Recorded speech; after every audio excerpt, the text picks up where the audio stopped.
Yo, yo, yo, what is up, my fallopian tubers? Cesario from the barrio coming back at you with another video for your butt.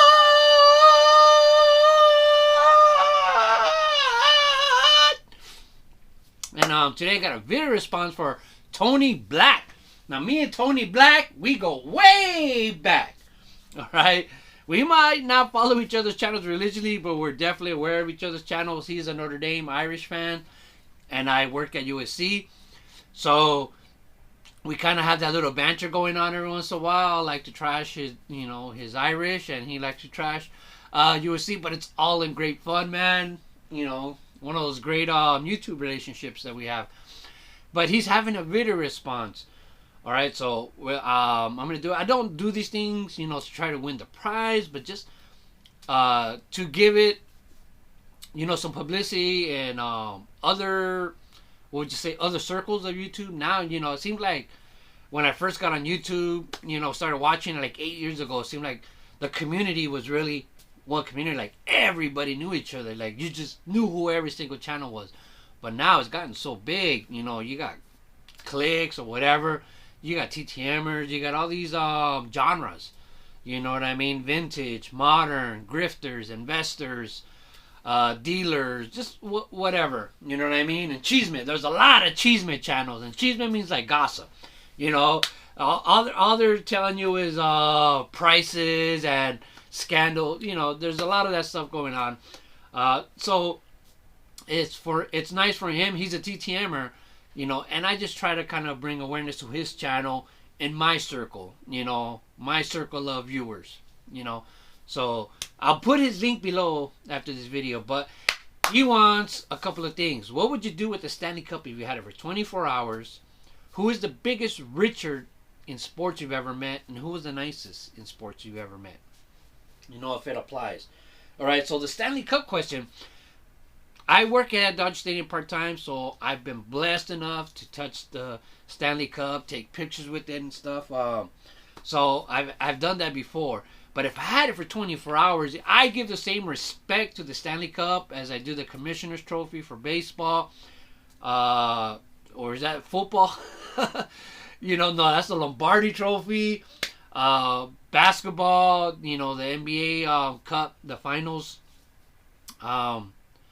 I give it the same respect, all championships, trophies, So I wouldn't disrespect it, man.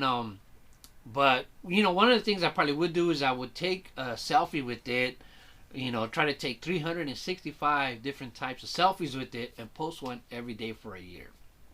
I think that's what I would do if I had the Stanley Cup for 24 hours, And maybe turn it into a hookah and smoke a bowl out of it. Who knows? But then we go to who's the biggest rich giver. I can't say I've met too many Richards. I know there's a few players that have bad attitudes and stuff, but me as a groundskeeper, I've had the opportunity to work with the majors, and I gotta say, like, just to tell the story of what happens. Like there was this one pitcher we had. He pitched in, I believe it was Miami.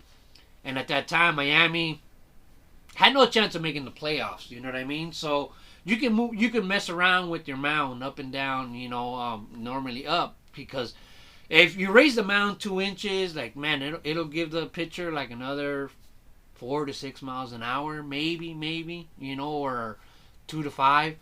You raise it 2 more inches, like the higher you glue it, just because of physics and the angle of the mound going down with the height and the drop to the player, like the curveball increases in inches, it'll break more. Your fastball goes faster. I mean, it's just like a fact. You know what I mean? The higher the mound is, the better your numbers are for a pitcher, your analytics. And so this one pitcher, one day he pitched in Miami. And he won. Like, he had lost like 2 or 3 games consecutively at Dodger Stadium. And then when they played away, he won. And he was like, oh, that was the best mound I've ever pitched on. And it was this high. Like, I talked to the grounds crew and they told me it was this high. But I can't tell nobody. Whatever, So he asked us like if we could duplicate the same thing, and we're like, no, you can't do that. It's illegal because the Dodgers actually had a chance to go to the playoffs, and our man will get checked. You know what I mean? But anyways, this pitcher like requested like, I want you guys when I pitch to make that mound that size. So we had to pretend. You know, we just pretended.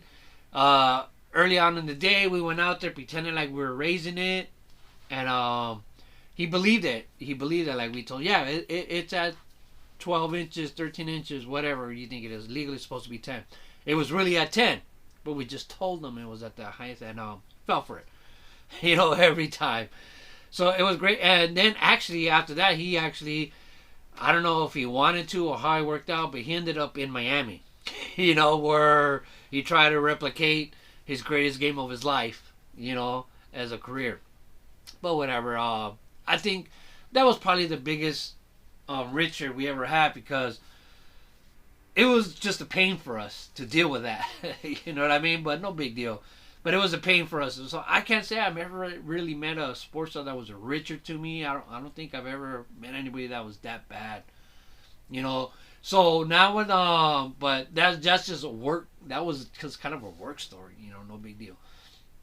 But one of the nicest guys, man. There's so many nice people. Albert Pujols is a nice guy, and I'm talking about before he was in the Dodgers. Just dealing with him. There's a baseball has a sports in general. They do have tons of nice guys, you know. But I mean, if I want to talk about things that stand out, maybe Ichiro. I've told this story before. Ichiro, I'll just go with Ichiro for now. But I used to work at this sports complex called Big League Dreams. We had soccer fields, batting cages, softball, volleyball, indoor soccer, you know, all kinds of stuff. But Ichiro was going to film a commercial there. And the basis of the commercial, it was going to be a Japanese commercial, so you would only see this in Japan. But the scoreboard was 99 innings. Instead of 10 innings, 9 innings, it was 99. Just like, oh, in Japan, we play 99 inning games. We play harder, you know, kind of stuff like that. So there was a scoreboard all along the wall in the outfield of where he was filming that was 99 innings. But it was a Japanese commercial, so I believe the cleats or shoes, this commercial was all going to be in Japan. And at the same time, I remember we also had the bench warmers on another field. I worked at a complex. We had 6 fields, replicas.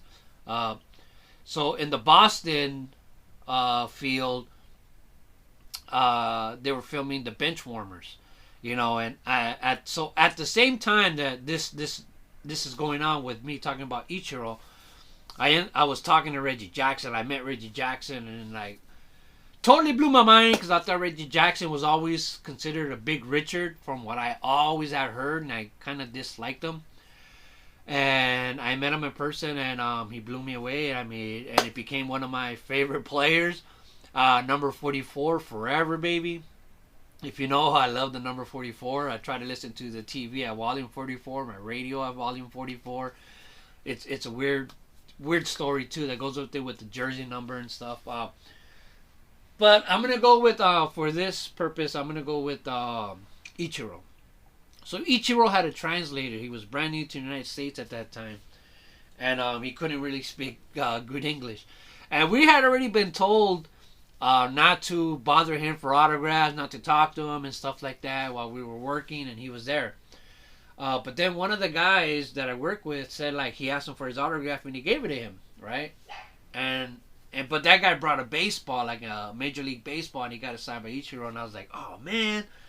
Well, we were told we weren't supposed to. He said, no, he said he's cool with it. I told him, hey, is it cool if my friend, he collects baseball cards, is it cool if he asks you, would you sign for him? And he said, yeah, so he's waiting for you. And I was like, oh man, you know, I thought we couldn't do this, so I just was totally unprepared. And so, like I said, I worked at a sports complex, right? So what I did is I went and I got a soccer ball from the soccer complex. I got a batting cage ball from our batting cage. I got a softball. I had a soccer. What else? Like, I had all kinds of different sports balls. Everything except a baseball. You know what I mean? So I went up to him with all that stuff. A volleyball. We had volleyball courts. I went up to him with the volleyball. And and asked him if he could sign this stuff. And his interpreter like told him like, hey, he asked if he could sign all these balls, and he laughed. I remember him laughing, and he ended up signing everything for me. You know, so I mean, he signed a volleyball, softball, football, everything that I had. You know, and then so the next day I came back with other stuff like a golf ball. Man, I can't remember, but I took so much stuff, and he signed everything for me. The dude was just legit humble. So I gotta say that was one of the nicest people I ever met.